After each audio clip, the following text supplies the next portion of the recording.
மிக தெளிவாக மாநில முதலமைச்சரே சொல்கிறார், அரசியலமைப்பு சட்டத்தை திருத்த வேண்டும் என்று. ஒரு தேர்ந்தெடுக்கப்பட்ட மக்கள் அரசாங்கம் அரசியலமைப்பை சட்டத்தை திருத்த வேண்டும் என்றால் அதற்காக தேவைப்படக்கூடிய நாடாளுமன்ற உறுப்பினர்களை வைத்து பாராளுமன்றத்தில் செய்ய வேண்டிய வேலையை அவசியமே இல்லாமல் சட்டப்பேரவையிலே அதற்கு ஒரு குழுவினை உருவாக்கி அரசாங்கத்தோட செலவில் நம்ம நாட்டினுடைய அரசியலமைப்பு சட்டத்துக்கு எதிராகவே ஒரு அறிக்கை கொண்டு வந்து கொடுத்திருக்கிறார்கள் என்றால் எந்த அளவிற்கு திராவிட மாடல் ஒட்டுமொத்த இந்திய மக்களுடைய ஒற்றுமைக்கு எதிராக இருக்கிறது என்பதற்கு மிகச்சிறந்த உதாரணம். ஜிஎஸ்டி வரி சேவை, நீதித்துறை, ஆளுநர் என்று பல்வேறு தலைப்புகள், புக்கு பெருசு.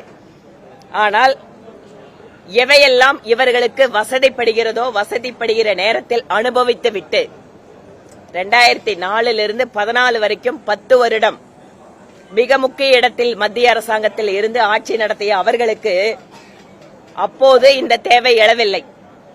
எதிர்க்கட்சியாக திமுக இருந்த போது ராஜ்பவன் தேவைப்பட்டது, ஆளுநர் தேவைப்பட்டார். இப்போது ஆளுங்கட்சியாக வந்ததுக்கு பின்பாக அவர் இடையூறு செய்கிறார் என்று பேசுகிறார்கள். ஆக முழுக்க முழுக்க இரட்டை வேடமிடுகின்ற திராவிட மாடல் தங்கள் ஆட்சியின் அவலத்தை மறைப்பதற்காக இந்த ஆட்சி அதிகாரம் நிறைவேற்ற வருகின்ற இந்த நாளில் மாநில சுயாட்சி என்கின்ற ஒரு பிரச்சனையை தேவையே இல்லாமல் எடுத்து அதில் ஒரு சில ரெக்கமெண்டேஷன் வேற கொடுத்து நாங்கள் எல்லாம் அதற்கு உறுதியாக இருப்போம், நாங்கள் தான் தொடங்கி வைக்கிறோம், வழக்கம் போல வீரவசனம்.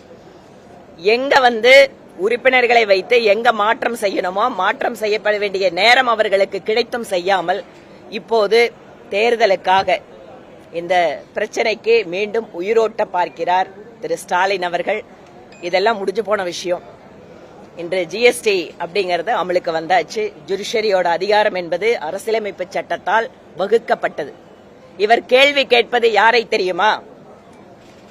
நம்முடைய அரசியல் சாசன சட்ட மாமேதை டாக்டர் அம்பேத்கர் அவர்கள் உருவாக்கி வைத்த அரசியலமைப்பு சட்டத்தை இன்று சட்டப்பேரவையிலே கேள்விக்குள்ளாக்கி இருக்கிறார் மாநிலத்தினுடைய முதலமைச்சர்.